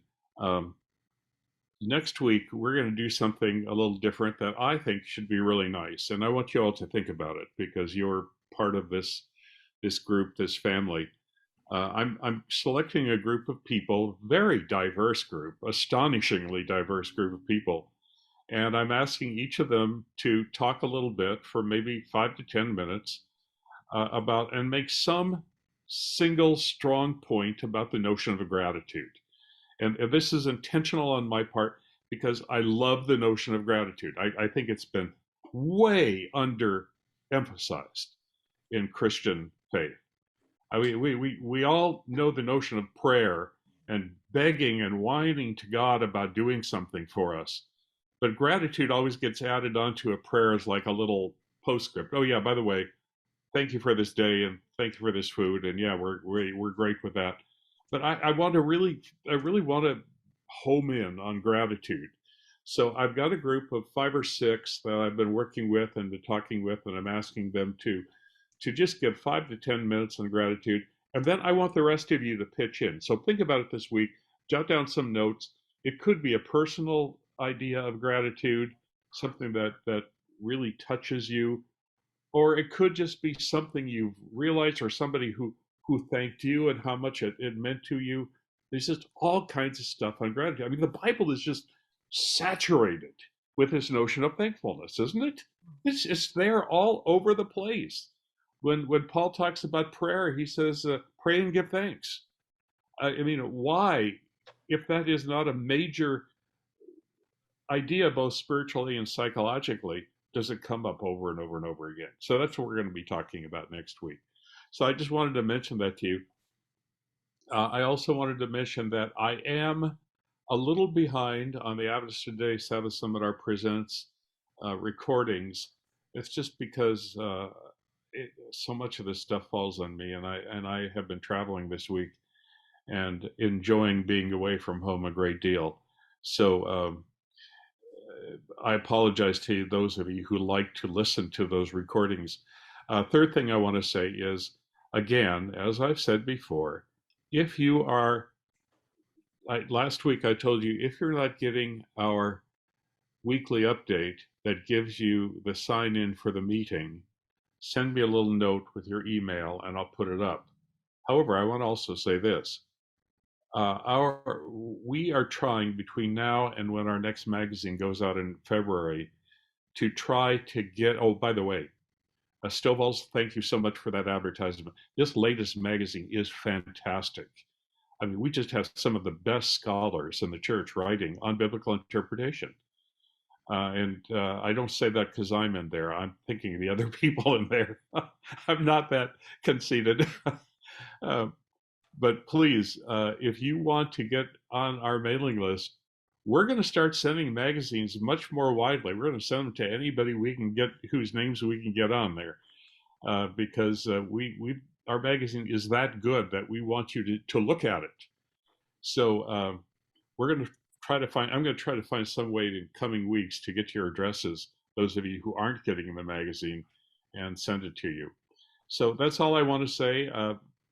Arvidel, my friend, please, please go ahead. Okay. Well, first of all, I'd just like to say that I would like to express in the prayer gratitude as we approach the Thanksgiving season. So, oh Lord, we are thankful this morning, of course, for our Zoom group, our Adventist Today group of friends where we can learn and grow.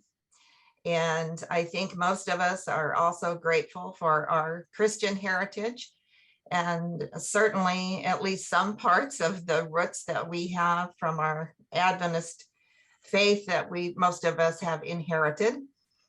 I hope that all of us can grow in the spirit of love and the spirit of acceptance, and continue to grow this spirit in our local congregations.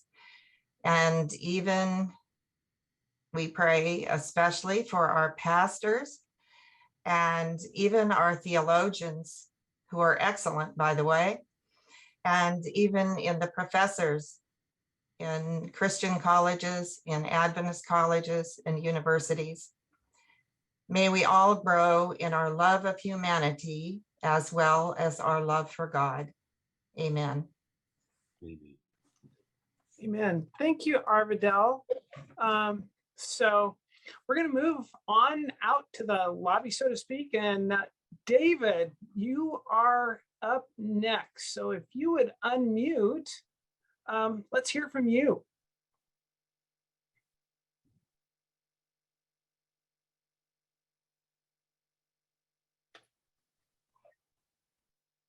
Are you there, David? I know you're there. We can't hear you, and I know you're working with your technology.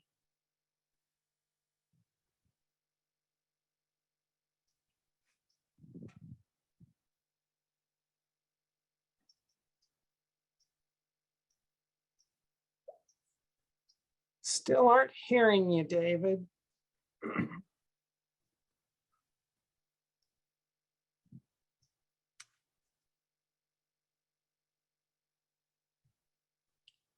Well, David mustn't be coming through, but I did notice that Ray and Bobby have raised their hands again. yeah, And so we'll wait for David to show up. I think he's unmuted, yeah, but I unmuted him. and I don't know why we can't hear you, David. He messaged me, and I know that he's having some technology issues that he's struggling with.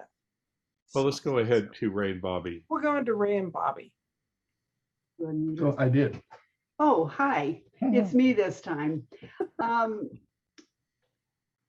found this topic very, very interesting. And what I would like to say is a big thank you really to this entire group and the many, many presenters that we have had. I came to this Zoom meeting with all of my Adventist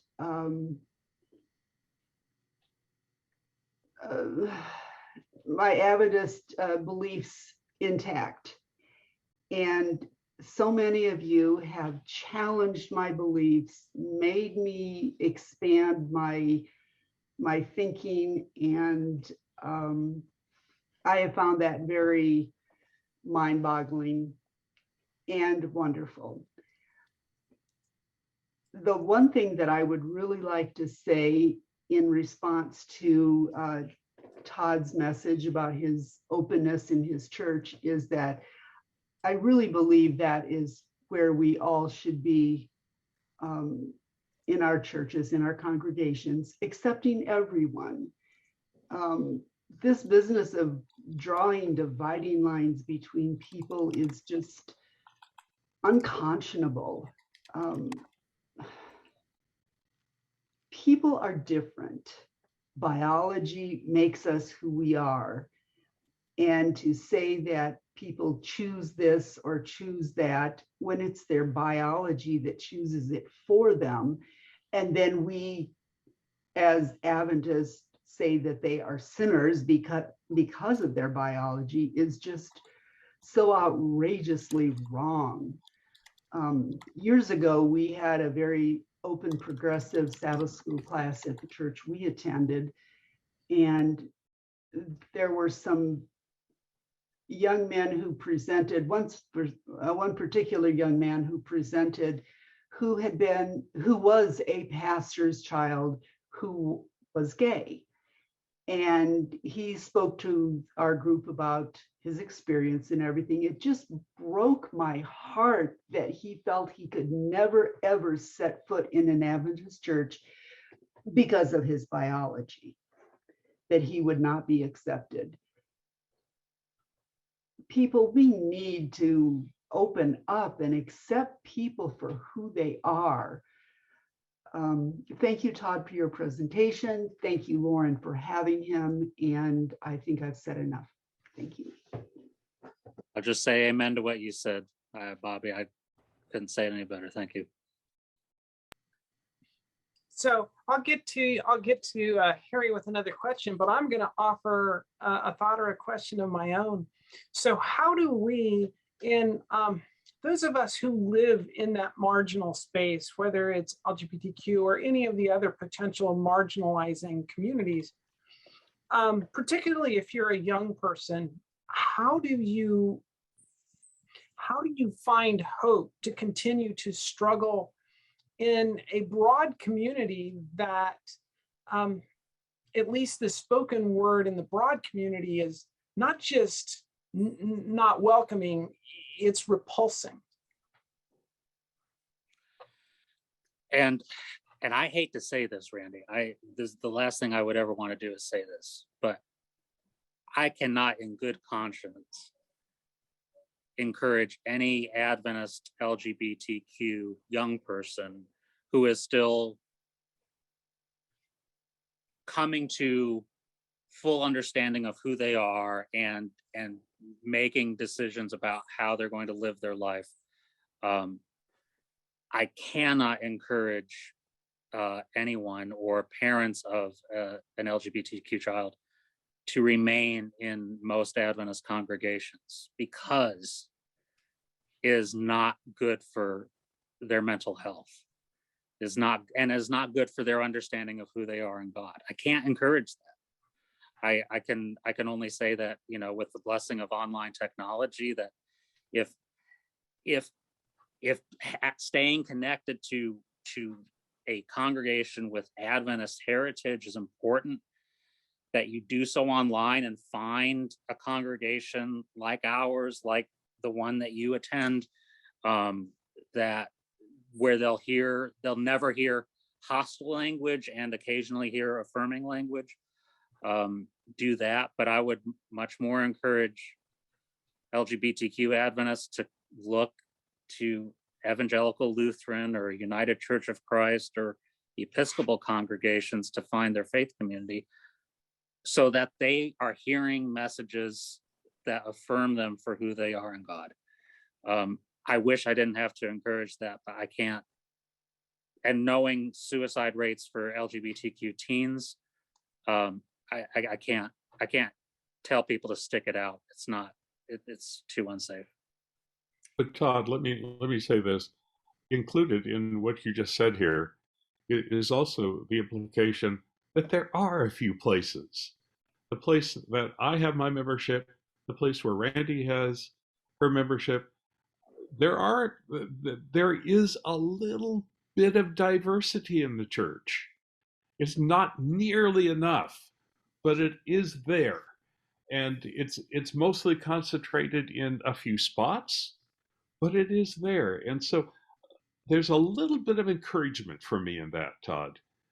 That I'm not saying anybody should give up on the Adventist church. That's not what I'm saying.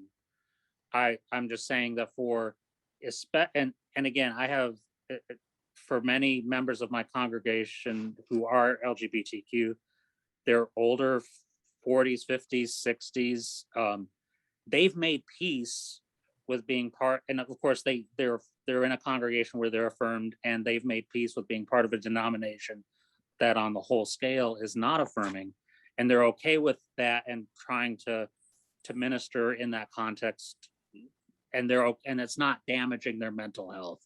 But certainly teens and young adults, if you're not near a congregation that you can go to for their own safety and well-being, I can't encourage that.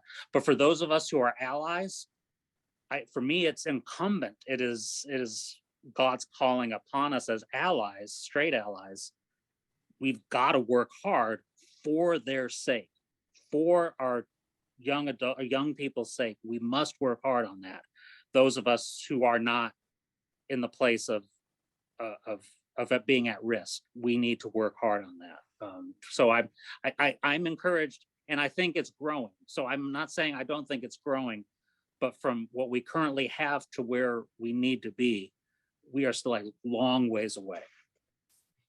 Yeah, Lindsay Painter said in a recent article, she said, "I would never, ever stay in a church that put my children down for who they are." And I agree with that.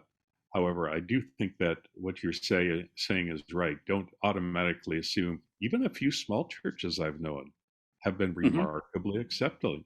And I don't know how they do that, but it's just God's grace, man. Just God's grace. I'm sorry. Harry is ready to go, and Randy keeps trying to get me to shut up, and I'm sorry, Randy. Art says, if we give it to the General Conference marked for Adventist today, will that work? No, Art. I don't think.